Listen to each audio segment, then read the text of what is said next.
ಅದಕ್ಕೆ ನಾನು ಕೇಂದ್ರ ಸರ್ಕಾರಕ್ಕೇನು ವಿನಂತಿ ಮಾಡೋದು. ಯಾಕಂದರೆ ಇಲ್ಲಿ ಸಿದ್ದರಾಮಯ್ಯಗೆ ಹೇಳೋದ್ರಾಗ ಏನೂ ಅರ್ಥವಿಲ್ಲ. ಸಿದ್ದರಾಮಯ್ಯ ನಡವಳಿಕೆ ನೋಡಿಬಿಟ್ರೆ ಪಾಕಿಸ್ತಾನದ ಒಬ್ಬ ಮುಖ್ಯಮಂತ್ರಿ ಹಂಗೆ ಮಾತಾಡುವಂಥ ಪರಿಸ್ಥಿತಿ ನೋಡಿದಾಗ ಕೇಂದ್ರನೇ ಹಸ್ತಕ್ಷೇಪ ಮಾಡಬೇಕು.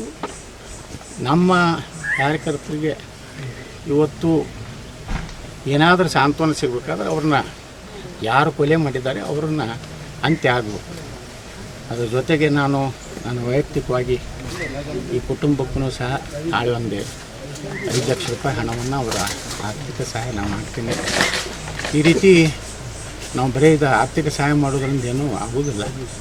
ಮುಂದಿನ ದಿವಸಗಳಲ್ಲಿ ಇದನ್ನೆಲ್ಲ ನಮ್ಮ ಹಿಂದೂ ಸಂಘಟನೆಗಳು ರಾಜ್ಯದಲ್ಲಿ ಕೂತ್ಕೊಂಡು ನಾವೆಲ್ಲ ಒಕ್ಕಟ್ಟಾಗಿ ಮುಂದಿನ ದಿವಸಗಳಲ್ಲಿ ನಾವು ಏನು ನಮ್ಮ ಕಾರ್ಯಕರ್ತನ ಯಾವ ರೀತಿ ರಕ್ಷಣೆ ಮಾಡ್ಕೋಬೇಕು ಅನ್ನೋ ಚಿಂತನೆ ನಾವು ಈಗ ಶಿವಮೊಗ್ಗ ಕರಾವಳಿ ಭಾಗದಲ್ಲಿ ಇರ್ತಾರೆ ಟಾರ್ಗೆಟ್ ಕಿಲ್ಲಿಂಗ್ ಆಗ್ತಾರೆ. ಅವಾಯ್ಡ್ ಮಾಡೋಕ್ಕೆ ತುಂಬ ಹಿಂದಿನಿಂದ ಒಂದು NIA ಆಫೀಸ್ ಆಗಬೇಕು ಶಿವಮೊಗ್ಗ ಕರ್ನಾಟಕದಲ್ಲಿ.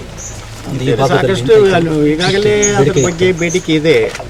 ನಮ್ಮ ಇವರು ಬೆಂಗಳೂರು MP ತೇಜಸ್ವಿ ಅವರು ಗಿರೀಶ್ ಭಾರದ್ವಾಜ ಒಬ್ಬ ಸಾಮಾಜಿಕ ಒಬ್ಬರು ಕಾರ್ಯಕರ್ತರು ಮೊದಲು ಬರೆದವ್ರು. ಅವರು ಇಲ್ಲೊಂದು NIA ಇದು ಆಗ್ಬೇಕು. ಯಾಕಂದರೆ ಭಟ್ಕಳದಲ್ಲಿ ಎಲ್ಲ ಪಾಕಿಸ್ತಾನದ ಒಂದು ಸಂಪರ್ಕ ಇರೋದ್ರಿಂದ ISI ಸಂಪರ್ಕ ಇರೋದ್ರಿಂದ ಕೇಂದ್ರ ಸರ್ಕಾರನೇ ನಮ್ಮ ಗೃಹ ಮಂತ್ರಿಗಳದ್ದು ನಾನು ಆಗ್ರಹ ಮಾಡ್ತೀನಿ, ಇಲ್ಲಿ ಒಂದು NIA ಘಟಕ ಅದು ಕರಾವಳಿ ಭಾಗದಲ್ಲೇ ಆಗಬೇಕು ವಿಶೇಷವಾಗಿ. ಯಾಕಂದ್ರೆ ಬೆಂಗಳೂರಿಗಿಂತ ಇಲ್ಲಿ ಭಾಳ ಸೂಕ್ಷ್ಮ ಪ್ರದೇಶ ಆಗಿದೆ.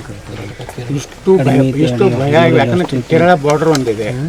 ಅವರು ಇಲ್ಲಿಂದ ಆರಾಮಾಗಿ ಇಲ್ಲಿ ಒಳಗೆ ಬಂದು ಹತ್ಯೆ ಮಾಡಿ ಓಡಿ ಹೋಗಲಿಕ್ಕೆ ಅಲ್ಲೂ ಕರಾವಳಿ ಕೇರಳ ಭಾಗದಲ್ಲೂ ಗಡಿಯನ್ನು ಯಾವ ರೀತಿ ಸೆಕ್ಯೂರಿಟಿ ಕೊಡಬೇಕು, ಯಾವ ರೀತಿ ತಪಾಸಣೆ ಆಗಬೇಕು, ಎಲ್ಲ ರೀತಿ ತಪಾಸಣೆ ಆಗಿ ಅಲ್ಲಿಂದ ಮೂಮೆಂಟ್ ಆಗಬೇಕು. ಇಲ್ಲಾಂದರೆ ಅವ್ರಿಗೆ ಈಸಿ ಆಗಿಬಿಟ್ಟಿದೆ ಇಲ್ಲಿಂದ ಪಾರಾಗಿ ಹೋಗಲಿಕ್ಕೆ.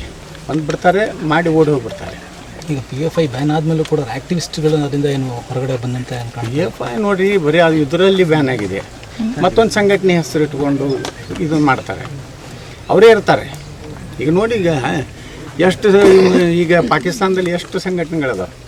ದಿನ ಒಂದು ಸಂಘಟನೆ ಹುಡ್ತದೆ, ಬರೀ ಲೆಟರ್ ಪ್ಯಾಡ್ ಅಷ್ಟೇ ಚೇಂಜ್ ಆಗ್ತದೆ. ಆದರೆ ನಾವು ಟಾರ್ಗೆಟ್ ಮಾಡಬೇಕಾಗಿದ್ದು PFIದಾಗಿರಲಿ ಅವು ಮತ್ತೊಂದು ಯಾವುದೇ ಸಂಘಟನೆ, ಆ ವ್ಯಕ್ತಿ ಅವನೇ ಇರ್ತಾನೆ. ಅವ್ರನ್ನ ಟಾರ್ಗೆಟ್ ಮಾಡಿದಾಗ ಮಾತ್ರ ಸಂಘಟನೆ ಬ್ಯಾನ್ ಮಾಡೋದ್ರಿಂದ ಏನೂ ಆಗೋದಿಲ್ಲ. ಭಾಳ ಆದರೆ ಅವರು ಲೆಟರ್ ಪ್ಯಾಡ್ ಅಷ್ಟೇ ಚೇಂಜ್ ಮಾಡ್ತಾರೆ, ಮತ್ತು ತಮ್ಮ ಕೆಲಸ ತಮ್ಮ ಕಾಯಕ ತಾವು ಮಾಡ್ಕೊಂಡು ಹೋಗ್ತಾರೆ.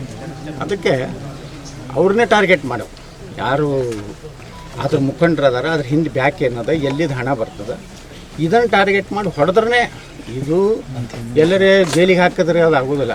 ಸ್ಪಾಟ್ ಅವ್ರ ಮ್ಯಾಗ ಎನ್ಕೌಂಟರ್ ಆಗೋ. ಸರ್, ಈಗ ನೆಕ್ಟಾರ್ ಕೊಲೆ ಪ್ರಕರಣ ಆದ ನಂತರದ NIA ತನಿಖೆ ಮಾಡಿದ್ದು, ಈಗಲೂ ಬಹಳಷ್ಟು ಜನ ಇನ್ನೂ ಕೂಡ ಪ್ರಕಟಣೆಯನ್ನೇ ಕೊಡ್ತಾ ಇದ್ದಾರೆ, ಇವರು ಸಿಗಬೇಕು ಆರೋಪಿಗಳು ಅಂತ.